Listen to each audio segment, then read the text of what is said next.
une jolie fille d'un lion. Il y a une jolie fille, elle est jolie, parfaite en beauté, qu'elle a charmé.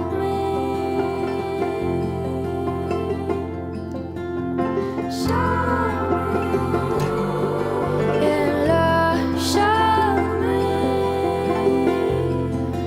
le cœur d'un grenadier.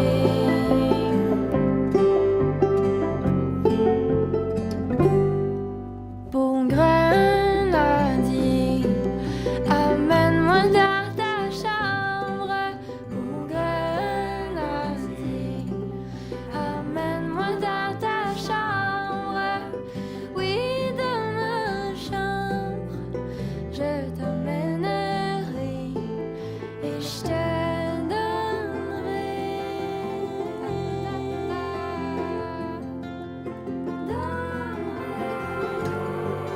et je te donnerai le cœur d'un grenadier.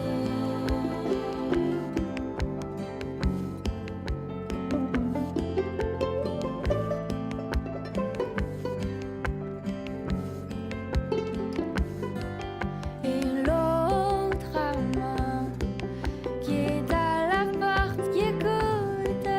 Et l'autre amant qui est à la porte qui écoute, croisant ses bras, jetant la vue au ciel, se dit grand Dieu,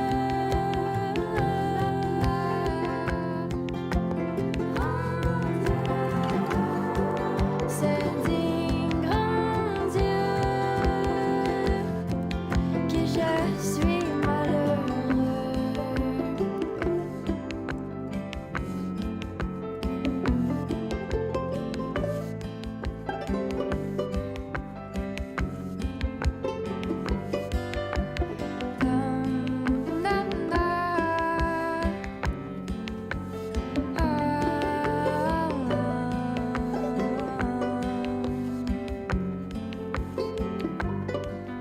D'avoir aimé une aussi jolie fille, et à présent il faut l'abandonner. Oh oui, grand Dieu, grand Dieu, oh oui, grand Dieu, que je suis malheureux.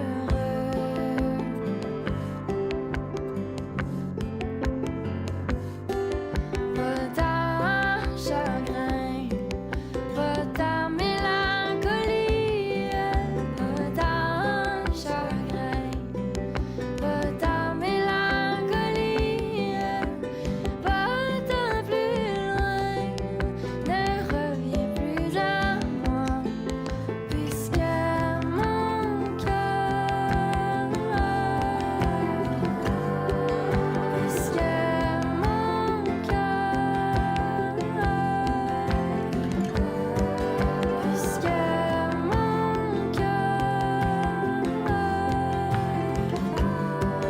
puisque mon cœur, il ne veut plus de toi.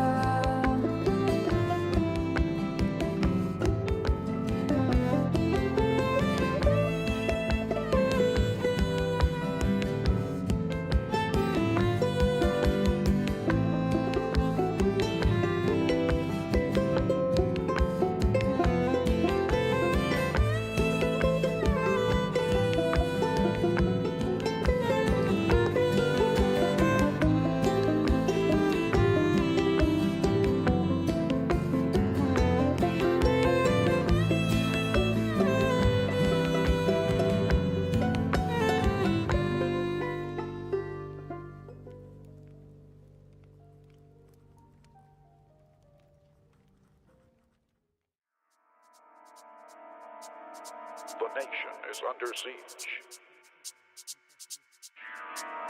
The nation is under siege.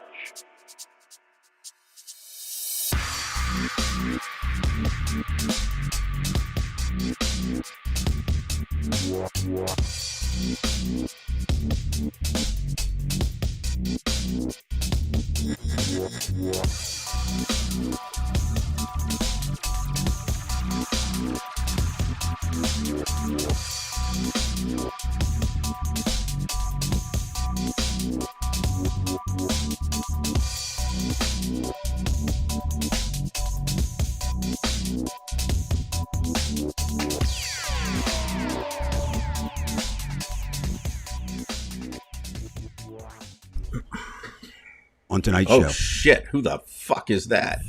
Okay. Bula bula. Bula bula bula. Just disregard this guy here. What the hell? I can't even get him off of here. Jesus.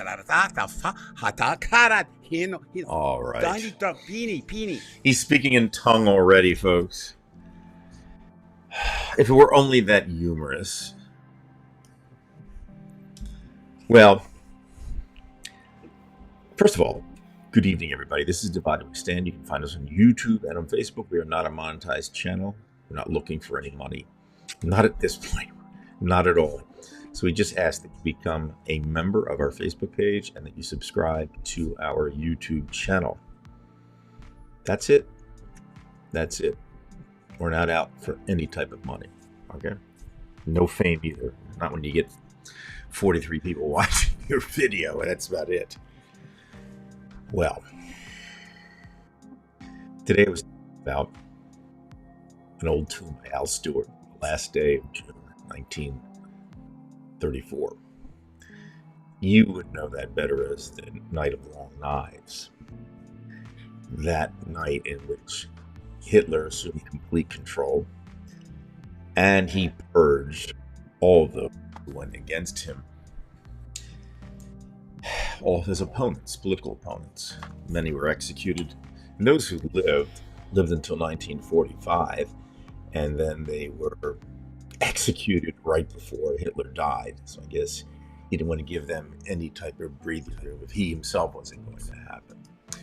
But that song, and just the idea of the Night of Long Knives, although I think the Long Knives last like 3 days, second, I don't know, July, I'm not sure, but anyway, you guys can look that up.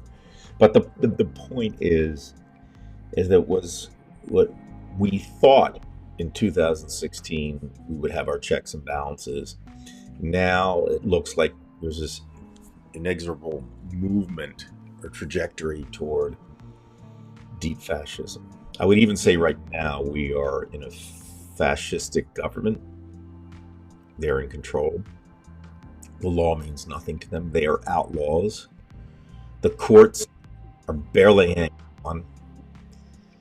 He is in control of the race, at least as far as we can tell, the commander-in-chief, and he does have around 700, maybe 77 million people who are in a frenzy right now and are supporting him.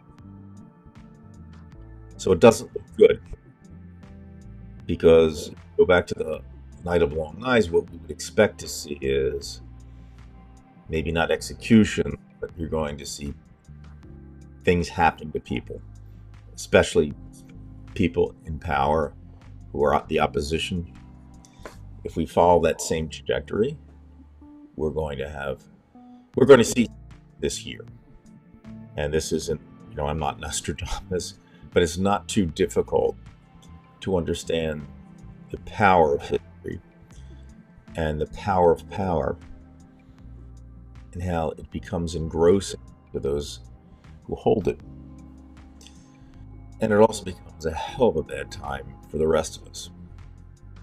Those Americans who are fighting to stay above water right now against this fascistic movement, this regime. Can't even call it a government, it's a regime. And now we have Canada in the mix. Of course, they're on the good side. Who knows where this goes? Well, tonight we have our political roundtable with David Price, journalist and former educator David Price, and our Ryan Velez out of Louisville, Kentucky, brilliant chess player and teacher, and more. But we'll be talking tonight about this and where this can go, where this is going. And is it time to run? Is it time to fight? What do we do? Stay with us. Comment, questions, commentary, whatever it has to be. Gentlemen, it's good to see you in this very, very somber time. Where do we begin? Would anybody like to take a stab at it? I think it's time to fight. I don't think that we should do nothing. I think we should all go to protests if you're able and mobile. And I think that we should all do everything that we can to resist. That's what I think. All right, we don't back down. Dave? And Brian, well, everything you said is true. Since the right likes to quote and use the Bible so much, Goliath was bigger than David. And the Vegas odds weren't really on him. Now, we know that's just a mythical story. But in our myths, there are some truths. And so if we don't do anything, okay, then it's over. I've used that book before. I urge everybody, if they have some time to read it, I suppose. Sinclair Lewis's It Can't Happen Here. And he wrote it satirically because, of course, he knew that it could happen here. Okay? He knew it could happen here. The conversations here in Washington, D.C., for those who are on our side, which I believe is the side of truth, justice, and the American way. We don't have Superman yet, but who knows? Superman might be out there somewhere. Are basically this. I'm not so much surprised once Donald Trump got elected for the second time. I'm surprised at the speed in which, if you had told me that, what are we in, 2.5 months? We're not 3 months yet, right? Something like that. And there I am out there. And that's a good segue in just a moment. Mm-hmm. But if you had told me it would happen this quickly, and now we got to come up kind of with new verbiage, like, we're going to be fascist or democracy is in danger. No, it's past those verbs. It's here. Now, it's gone. Democracy is gone in this country. Right. And so I mean, for real, like, think about it. Like, why would Donald Trump punish the American people as harshly as he is? Why would he fire thousands of people from the government? Why would he, openly break the law and do everything? Like, Steve Bannon the other day said that if for some reason Democrats get control of the government at any point, Donald Trump will be in prison. I think that's absolutely right. And Donald Trump knows that. He's not going to let go of power. Like, we're going to have to take it back from him. That's it. The military is not helping. Other countries are actually helping more than the military and more than our government. You can't anger this many people and expect to give up power and everything's just going to go back to normal. That is not happening. There's no way. Like, without us stepping up and doing something. And I agree. And I think the three of us, we're nobodies in one sense, but we're three individuals who've come together. And I think kind of in a way, we represent how the fight should take place. Ryan, I applaud you. I commend you for the really wonderful work you've done on ways to fight back, right? And what to do. And so you're kind of like you would be like the writer resistor right now, not that you're not doing other things. Brian, you started this show and have been carrying it on along. So you're like the voice. And then I'm down here in D.C., retired, and I can go to every protest in the world that comes into D.C. And they're the three things that I think you need to do. Now, not everybody can do what Ryan did, and they don't need to. Here's where you need to write. And I've been talking to political people that these letters that go and the postcards that go, they're very effective. They don't know they've never had that before. They're getting 200,000 postcards sometimes a day. Now, does it matter writing? Doesn't matter. Just write. Just send it. Send to your congressman. Pick somebody you don't like. Send it to them. Just keep that going if you can just do that. But also with writing, and writing is not good unless you read. I would encourage. I'm putting together a book list of things that you should be reading, just to Please send prepare me for that what you book should list. be doing. Pardon me. Please send me that book list. Oh, I will. I'm fit. I just Judy almost left me today because you say, Brian, you always say we're not making any money, and we're not, and we don't want to. I wouldn't take a penny for this, no matter what. But it doesn't mean we're not spending money. And she came home. She said, "You spent what on books?" And I said, "It's important." So you've got readers, writers. That's one thing you can do. If you can do what Brian did and does, speak out. One voice. They say one voice can change the world. No, one voice can inspire another voice and another voice and another voice. Now, I don't know, because I've said all along that this has never had this kind of thing before. But according to figures that I've read numerous times, with really good research behind it, revolutions can succeed if you have 3.5% active in a revolution. You must have that number. And that, I think, you guys are better mathematicians, but I think I read that something like about 11 million. Well, I know right? that Guy Lane has always pushed that idea that you don't need to have a majority of people to be involved. You don't. And again, this is everybody else, and I'm guilty of it too. You see, this is half of America. It's not half of America. It's 1/3 of America, roughly, against Trump, 1/3 for Trump, and 1/3 by their vote are non-committal. Which, by the way, is oddly familiar to what happened in Germany in 33. It absolutely is. And it's actually very true of the American Revolution. If you go back and read scholars, that was very, very much the way it was. 1/3 wanted to, leave England and create their own, and 1/3 said, "Oh no, my uncle's over there," and then 1/3 just leave us alone. So there is a historical pattern there to do. As far as the Red protests, Army had 8,000 soldiers, and look what happened. Yeah. So I mean, while it is dark, look, I don't have rose-colored glasses on or anything like that. There are ways that it can be done, and we don't have to look too far in the past. A couple weeks ago, in different places, and every week around the world, sometimes there's another protest, and right now they outnumber us. But in the other protests in the world, but also social media has changed so much, and we were talking about that, a group of us here in DC. And back in the day, to really justify, you needed a 1 million man march, right? You needed the 1963 I Have a Dream. You needed large numbers. When I was down here protesting from 68 to 74 in terms of the war, you don't really need that now, because everywhere you've got it. Very encouraging. You want something else encouraging this week? Thousands and thousands and thousands of people at Tesla spots all over saying no.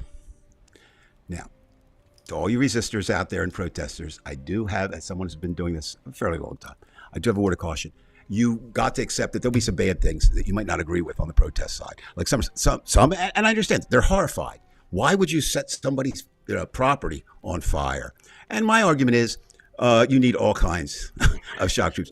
I think that fire, now, if somebody gets killed in the fire, that's still, that's not good. But they kind of dictated the terms.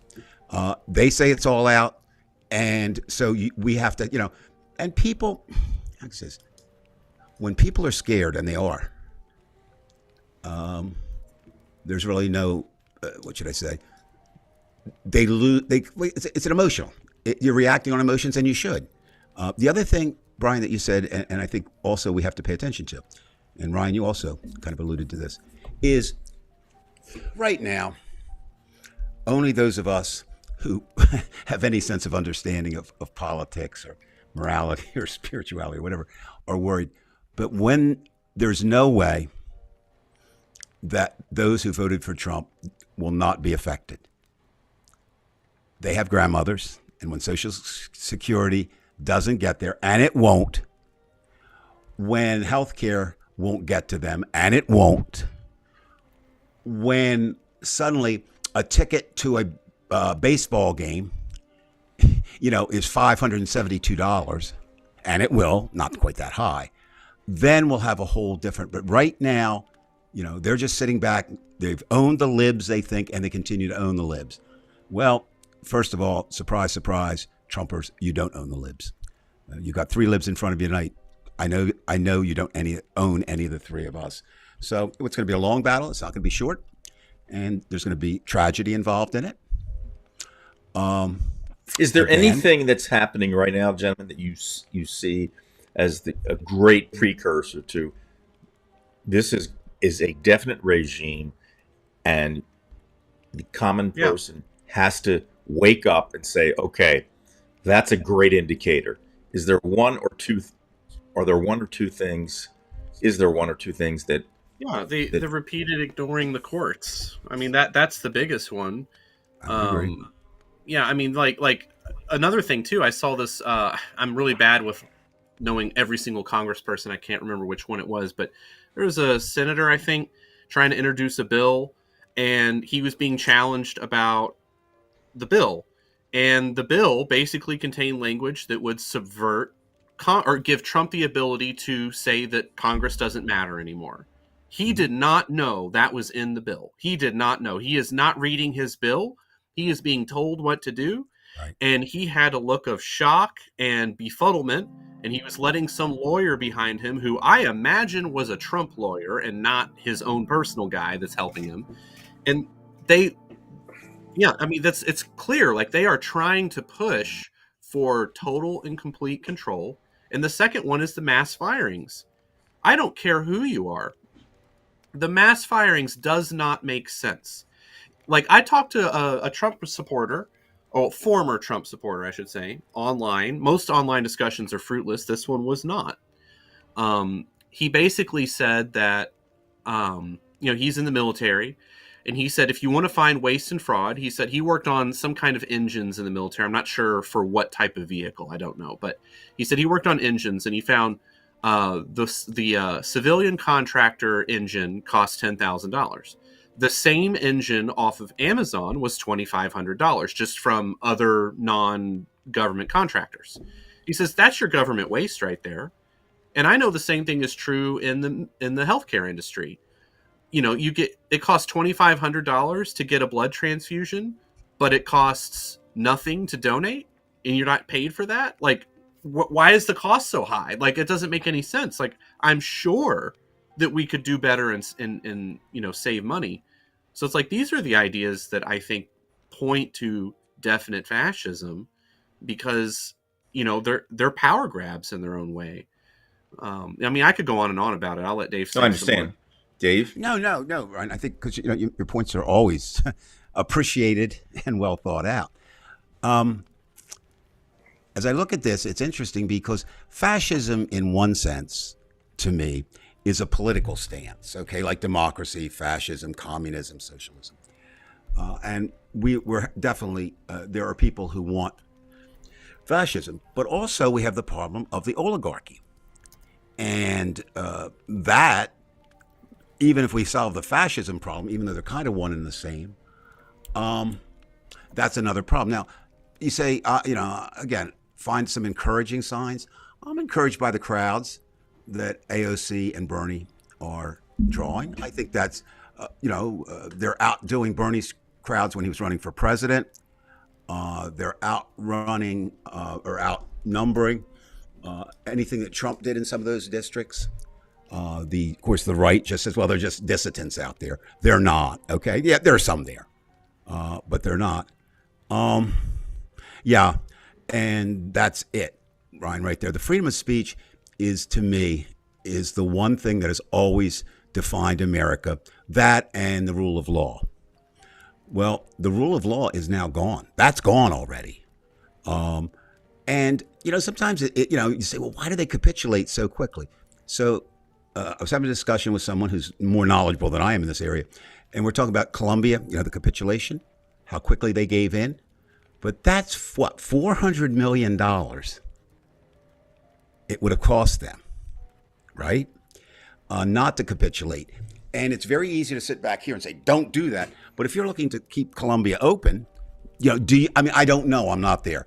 I would believe no, you just fight it every time. But I'm not there, so that is something I'm not that concerned about. But I am concerned about the fact of freedom of speech, which is reflected in that. And people have a right to say what they will, and people misunderstand this. And I spent 3 years doing tours on the First Amendment in Washington, D.C. And so I'll say it again. Most of our audience is very good, but you need to inform people. Freedom of speech does not mean you have the right to say anything you want. What freedom of speech means is the government cannot do anything to stop you from that. So as an employer, I can say to you, no, and you can't do it. And of course, where it gets hairy is what is government is, is a college administration part of government, which, it's kind of hedging. But at this point, and Brian, you said about the courts, so far, and I'm not optimistic, but so far, over 100, and I think it's up to 142 now, 43 cases put against Trump, and he hasn't won one yet. Now, a lot of them haven't come yet, right? Right. And and it's also, it's interesting. And those decisions aren't final yet either. So that's the... Well, no, and I understand that. But the only one that's gotten there, and that's all we can judge, the one that got to the Supreme Court was 5-4. Now, I'm not saying that's anything other than one time Trump didn't win in the Supreme Court. Will he not? Other thing I'm thinking about, and I'd be interested, Ryan and Brian, in your thoughts of this. When your family gets attacked, you get angry. When you get attacked, for something, you get angry. But sometimes when workers get attacked, meaning the job that you do. And with Trump coming after these judges, right? And then the little man in the suit from Louisiana gets up there, little boy, and he says, maybe we don't need the federal courts. And that's what he said. He said he was going to eliminate all exactly. That's in front of Congress right now. Well, wait a minute. Does Judge Jones, who's, a lifelong Republican, but he just happens to be good friends with Judge Williams, and they're going to slap Judge Williams? Does Judge Jones come out that way? Do you think it was an act of intimidation more than anything else? With Trump, everything with Musk, everything with Trump. Now, the problem is that they're weenie, whiny babies. If they're in front of me, I would say the same thing. If you're going to be a strong man, right? Hitler appeared to be a strong man till the end. And if he hadn't shot so much speed, he would have been better off. Okay. You mean ketamine? Oh wait, I'm sorry. I was confusing dictators. Oh no, that's good for you. In fact, did you see again? Well, you brought up an interesting point. I'll just bring it up now. Did you see that our health czar, the inimitable RFK Jr., came up today how to improve reading? Did you see that? No, I didn't. Okay, here's what he did. I don't think he was really doing that, but he came up with it. He said, I wasn't a very good student. I just wasn't doing anything. And then I started taking heroin, and I could sit down and read. So what we need to do Did he really say that? This isn't a joke. I don't make this shit up. I do not make this shit up. And so what we've got is, I'm going to try it. We've got a really cute little one next door. So I'm getting some heroin. And she's only, she's now, 3? But maybe with the heroin, she can read, where? What? Brian secretly really does kind of admire, he doesn't admire Musk or Trump, but he does kind of secretly admire J.D. Vance. And anyway, Mr. Vance, first his wife's going to go to Greenland, right? Then they decided, well, that's not really good enough. Let's send him along. This is a historic moment, ladies and gentlemen. Never, I don't think in the history of America, has the vice president or president visited a country that is supposedly your ally, and not one single person would speak to him, let him film in front. So they ran away, hid in the military base for 3 hours, and flew back. And wore a hat in the mess hall the whole time he was eating with the troops. Correct. And the other thing I like about that is when he came back, and Mr. Vance, I actually mentioned that today on Facebook, so I'll in case he listens to this, I don't know that he does. I thought it was interesting. Vance came back with one of the scariest statements I've ever heard a vice president utter. I don't know if you saw that. He said, Greenland, we have to pay attention and act on the president's desires. So I asked him. I think it's a logical question. He might not, but I said, okay, got it. So what you say that, but what about? Oh, I'm sorry, you didn't say act on. He said you can't ignore. That's what it was. You can't ignore. I said, but what about if you really had your eyes on that couch, and you've had your eyes on that couch for so long, and Trump desires it? Do you ignore that and let him lie on your couch, or do you fight for your couch? Look, they're just.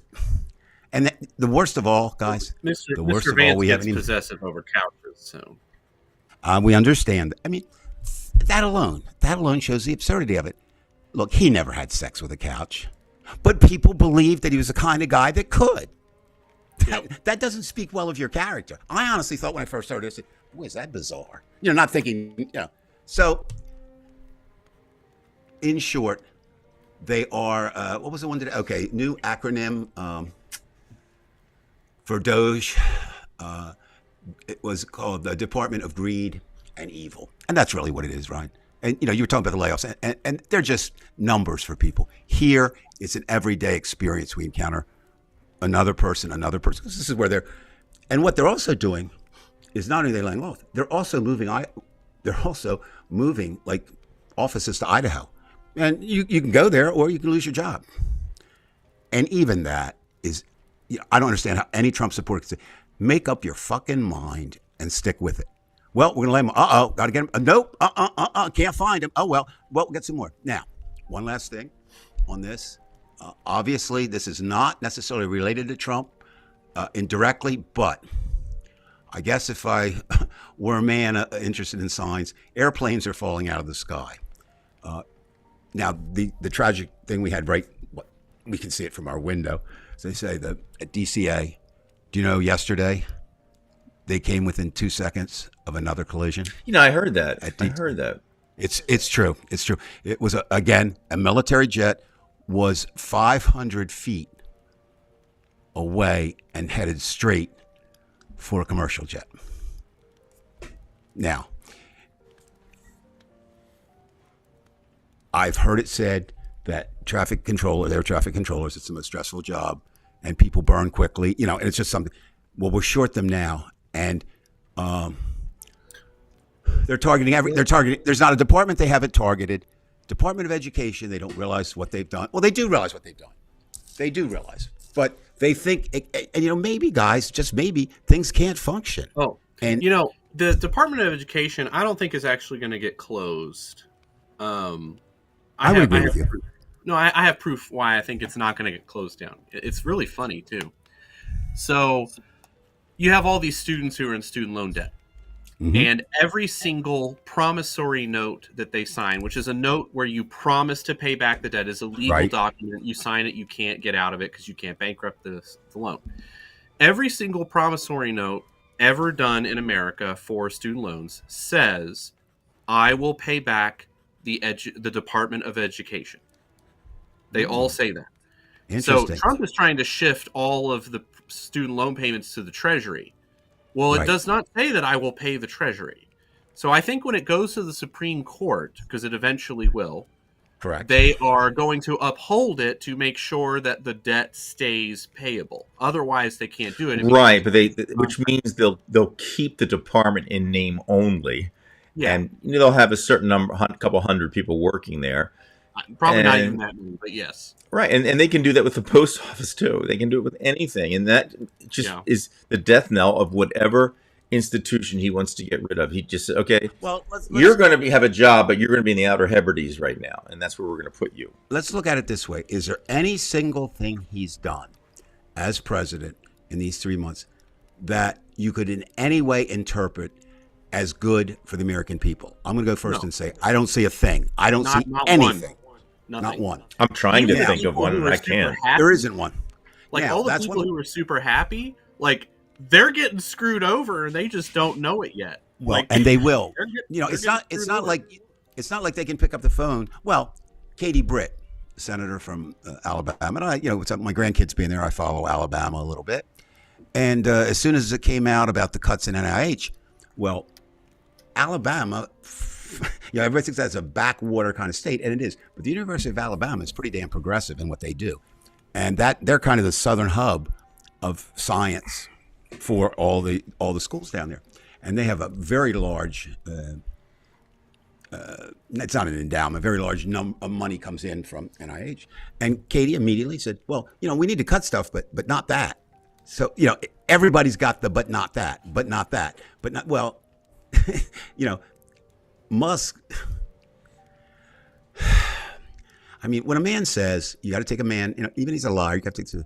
He says that, and he said it on more than one occasion. Empathy is the weakness of Western civilization. No, Mr. Musk, you are the embodiment of a weakness in Western civilization. If somebody, and did you see they keep releasing pictures of when he was younger? No wonder he's all messed up now. I don't even think a desperate hooker, if he paid her money, would have sex with somebody who looked like that. My God, he just screamed. Tornadoes are not a good experience. Yeah, do that. So in that sense, I mean, you've got all these worst people assembled. Okay, you've got RFK, who was a heroin. I'm an ex addict too. Was he saying that in terms of like microdosing, or he just said flat out? No, he said basically what he said flat out is, I wasn't a good student. I was struggling, and with heroin, I was able to sit still and read. That's exactly what he said. Okay. That's his exact words. So you've got that kind of. You've got Trump, who's so erratic we don't even know. Now, maybe he's not as erratic as we think, though. Sometimes people are working on the reasons. I did not know this with Panama. Why circle the Panama? It has nothing to do with that. His hotel was disallowed there, and they threw him out. That could be a personal vendetta just against Panama for his hotel. Greenland is Musk's. He wants it for the minerals. Canada, wow, I don't really get that, except unless they were saying, everything disappeared, Brian, if you can hear me. There it is. Brian, can you hear me? Yes. Yeah, the picture went dark. Okay, so what happens there, do you have any, I'm asking you, what is your theory? The only thing I can come up with on Canada is that he admires Putin so much that he wants his own empire. Now I'm done. What do you guys think? What is this fascination of him in Canada and the 51st state? Well, Canada has a lot of minerals and rare earths and things like that, but they also have the largest freshwater supply in the world, I think, other than like taking chunks of ice off of Antarctica, other than doing stuff like that. But yeah, so I think that's what they want to do. I think that's the idea. Okay. I mean, again, and Trump just doubles down and doubles down. You had the interview yesterday, and the interviewer's going to say, "Are you?" Well, really, see, the thing that bothers me about that, Ryan, though, is that resources are an interesting thing. When you have international trade, it's not such a big deal that other people have resources because you have, an economics comparative advantage. So even if you could produce these things on your own, it's just cheaper to have somebody else do it. So it's never been a great issue to have trade with somebody else. The fact that somebody else has resources. We used to get manganese from the Soviet Union, and we used to tip our nuclear weapons with manganese. So I think that there's something, to me, something more nefarious. And I think, look at Canada, look at Mexico. These are our neighbors who have been neighbors in good standing for a long, long time. Trump's made an attack on them. He's made an attack on Europe. Again, you have to, Dave was mentioning Russia. This is really what Putin wants. He wants to see this thing broken up, weaken NATO, weaken anything against Russia. So the fact that he went against Canada for literally no reason at all, and then going back and forth with the tariffs, which makes me believe that he doesn't even understand the ramifications of the tariff until it happens. I don't think that. Pardon me? Yeah, I don't think that it's that he doesn't understand. I mean, I don't think Trump is stupid. A lot of people like to call him stupid. I don't think that he's stupid. He's cunning. I think he's. I'm not going to say he's cunning either. I think he's cruel. And I do believe that's on the money. Yeah, I do believe that the Canada stuff is about resources in part because I know Elon Musk and them have their dark enlightenment crap where they want to build, tech cities and stuff, and you do need a lot of stuff. And I know that China controls a whole lot of the world's most important rare earths, for technology and stuff. But when you say resources, but important to whom, though? You see, this with Trump, it just seems like he wants to be president because he can avoid prosecution. And right. He doesn't seem to really care about the country, whether it has resources or not. Think about. Go ahead. I'm sorry. I agree, but like the other thing too with the Canada-Mexico thing, like I think if you look at the Election Truth Alliance website, they've released more information. I know Brian made some posts recently about it. I think if I am President Trump and I cheat to win the election, I know that most people in America don't like me. And now I know that and I know that I'm not going to give up power. I'm going to screw people over as much as I can. So all the tariff stuff is absolutely, I feel like, an attempt to, hurt American people. Now, obviously, if he came out and said, I'm going to hurt the American people, everyone would rise up against that. But he has waffled on the tariffs, even to the fact. Well, we'll know what when April 2nd comes up. We don't know what's going to happen. We will know. That's why I say I want Doug Ford to follow through and all of Canada to follow through. Just go ahead and tariff us. I have many weaknesses, and one is my understanding of macro and microeconomics. I mean, I have a very limited understanding. But I'm wondering also with the tariffs, I'm wondering if he is not, he is so ignorant in economic theory that he really believes this. If we put the tariffs on, manufacturing will come back. That's not going to happen. Yeah. And I mean, right. McKinley tried it. McKinley tried it, and that. McKinley was assassinated. Not that this cause and effect. My point is, I could see Donald Trump, who believes he's this art of the deal genius. And he's nothing like that. And he was able, through reality TV, to be perceived as that. And the American people, sorry kids, many of you just don't quite get things. Just because you have a name on a building does not mean that you're a great businessman. What I would suggest to you is look and see how many of those buildings still have that name. We know, but we all agree on this show that he is a narcissist, and that is an ailment. That is a mental problem. And again, but here's what was worrying me this week, and then I want to do two other things before we close. But what was worrying me this week, thinking about it, is this. Okay, and we've kind of talked around it. So, is Trump stupid? I agree with Ryan that he's not. But he is in stages. Is he in stages of dementia? And we don't know that. We saw that he did. But fall. He is a degenerate. I mean, we can. Well, we know that. Well, it doesn't matter. But let's put it like this. I would assume that a degenerate in dementia would be worse than a degenerate not in dementia. I would agree with that. So all this. But here's what I wonder. I am a firm believer that in 1987, with his first trip to Russia, something changed. And if you don't go back and look at his comments prior to going and his comments immediately coming out, it's yin and yang. Now, he said, well, I'm paraphrasing here, but I could go out and shoot somebody on Fifth Avenue and nobody would care. Right. He's almost with it when he talks about his people. So what in God's name, if they do have compromise on him, what the hell would be so much that he would worry about it being really? I mean, what, it's worse than grabbed by the pussy. There's only two things that billionaires are afraid of: being killed and being poor. Like, so whatever they have on him, it's one of these two things or both. We'll kill you, you know what, or we'll make you poor and then kill you. And making them poor is worse. Well, you know what? Look at Epstein. He died one of the richest people in history. Yeah, it didn't do him very well, did it? No, it didn't. No. So so here's something else. Just not a warning, just a thing. So I decided for my birthday to give myself a gift. I really don't need anything. So I decided to create a new Facebook page, and I played around with titles, and I kind of came up with one that I thought I kind of liked. I went back and forth on it, but I just said, I'm in DC, so I was going to call it the Trump Dump DC, and basically it would be a place to put. I'd like to move a few of my Facebook posts about Trump off my page, and put it somewhere and I wanted to use longer articles where people, that come on there will realize this is not just memes or whatever. So I did, but I said when I was actually going to release it that I wanted to have some content there, and so I posted, I don't know, somewhere around 20 things, and as I got to 19 or 20 or 21, all of a sudden I got a message I'd never seen before.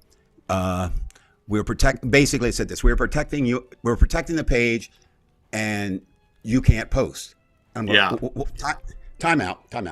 So I said, what do you mean? Now, to me, I could understand if they said, we're protecting your page, and you might not be aware, but some guy named Brian Weinstein has just posted 20 things. But when you're the administrator, I would think, but see, one of the problems with they don't determine that. So I asked some people, and some of them have had that same problem. Couple of, and apparently there is a magic secret number that it will give this message, because a couple other people. So this is happening on Reddit as well. Yeah, and so what happens though at first, and see that's the problem. At first, you were thinking, okay, this is a Trump page. Are they being coming out against? I mean, it wasn't. It would be anybody. But again, I was thinking that top secret probation. If you're going to do that, make the rules. Say if you post more than 10 things a day, there's a chance. So ahead of time what you're dealing with. But we don't, and that's part of we're going on. The other thing had a really interesting, kind of heartrending way chat on my birthday with my granddaughter, and she's really worried about me. And she said, "Grandpa, I just worry about you. You're out there protesting and all that." I said, "Honey, look, I've done this a long time. It's something I have to do." And I talked to her. She's also protested before. And she said, "But Grandpa, these are different people." And I said, "I know, honey. I understand that."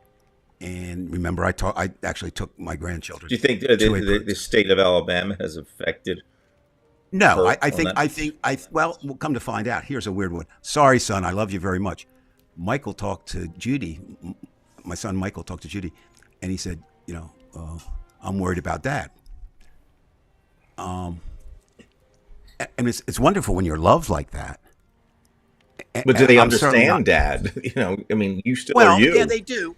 But they do. But I mean, to them, I'm Grandpa or Dad. To me, I'm just an American citizen, and I'm not anybody special.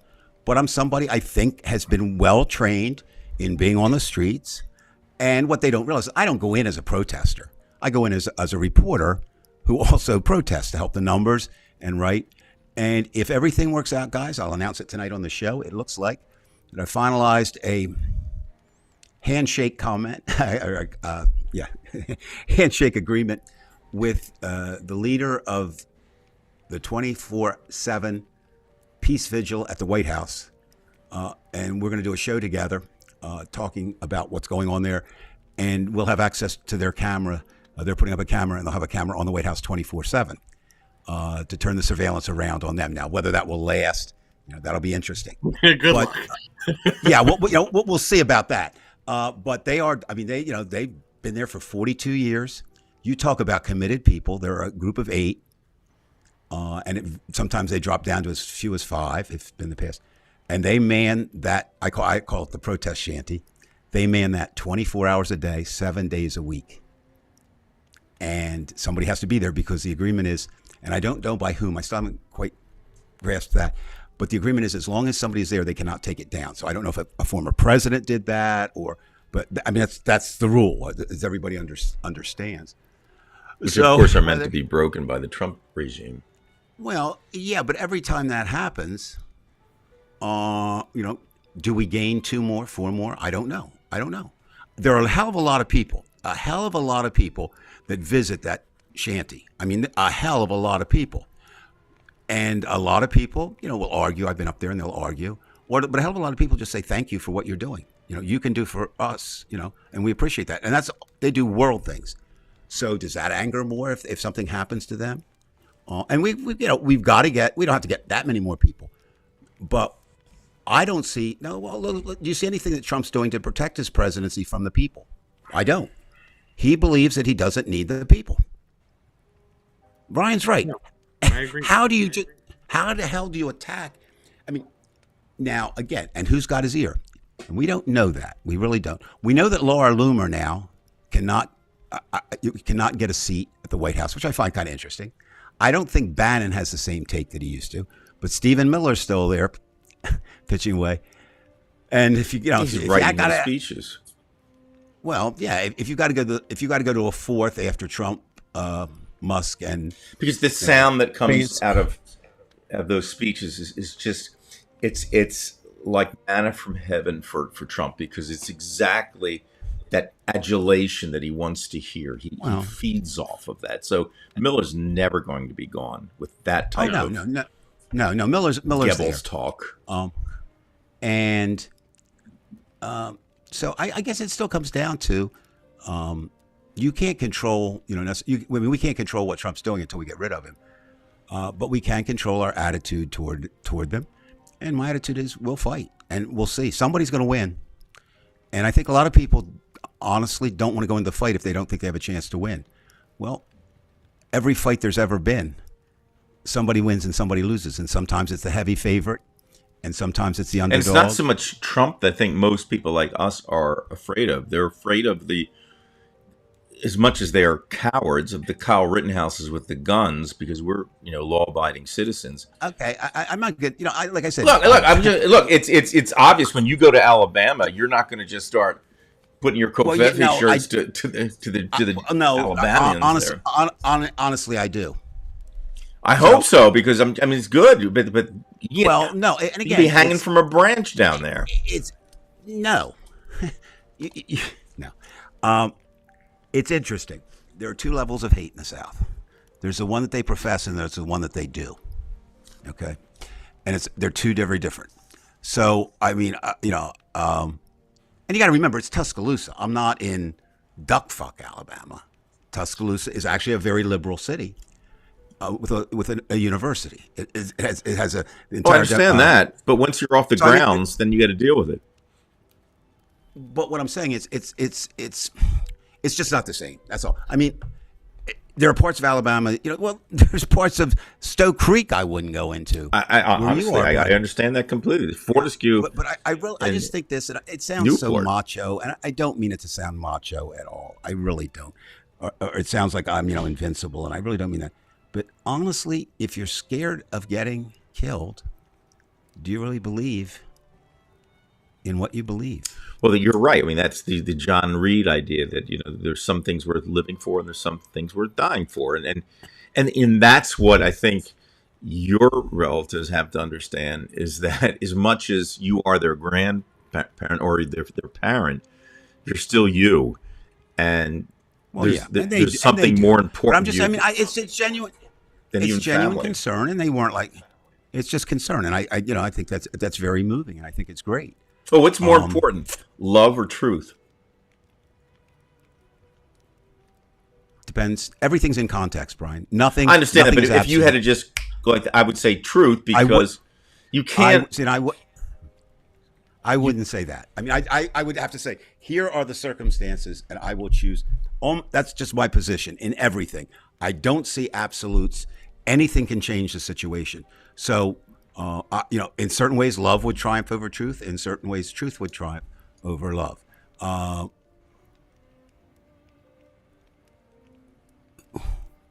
Okay. He's talking about Stephen Miller. No, I think he might be. Yeah. I don't know. Well, I'm Gary, if I may use you for a moment, and I mean in a positive way, Gary has been here because it relates to this, but I don't know if that's exactly what Gary's talking about. I would agree, Gary. I think the same thing with all of them. Trump wasn't bullied because he was the bully, but also he could buy protection. They could take his lunch money and he still had money for lunch. I mean, they're all bullies. They are. But Gary, I would just say, and I hope you don't mind, Gary, me saying this, but you have been with the cause since Trump came down the gold escalator. Right. But he lives in the heart of South Jersey, MAGA. And and Gary said, I kind of look over my shoulder from time to time, and you should. I'm not saying you don't do that. If it comes to that, and it may. Well, we'll have to deal with that then. And Brian, you were saying earlier when we were just talking briefly about leaving the country. And Ryan, I don't know. Yeah, I'm not leaving the country, by the way, folks. Just so you Well, know. no, I know. No, I'm not either. But I don't think it's as easy as people think. Not everybody is Rosie O'Donnell and can pick up and go. Pick up and go, right? Yeah, that's part of Because it. you wouldn't even be assured that you get your pension payments after Trump starts playing with it. There are people now that are worried. Friends of mine down here, they're leaving the country, just for business or whatever, and they're worried about getting back in. Well, I'll know that. I'll be in Eastern Europe, so that's right. see You're if they going. let When me are back. you going, Dave? May 3rd to May 18th. Okay, you get about So a I'm month, going over month to and a half. visit Eastern Europe and see how they're fighting over there. Now, are you going to And Hungary? it will be. I'm not joking about it. I'm really going to be interested because everywhere that I've traveled in the world, America has always been a topic, not the topic, a topic, because people are fascinated. But then they were fascinated about the goodness of it. Now they're fascinated about the badness of it, and that'll be interesting to see what they say. Right, and you'll tell them the truth. Well, When I went to Canada, it was all the badness of it. Yeah, and I'm assuming that, and they're misunderstanding. And if Donald Trump, it wouldn't move him at all. But if you hear when you're traveling, it doesn't matter. In the Maasai Mara tribes of Kenya, when I was there, they just loved the idea of America and the freedom.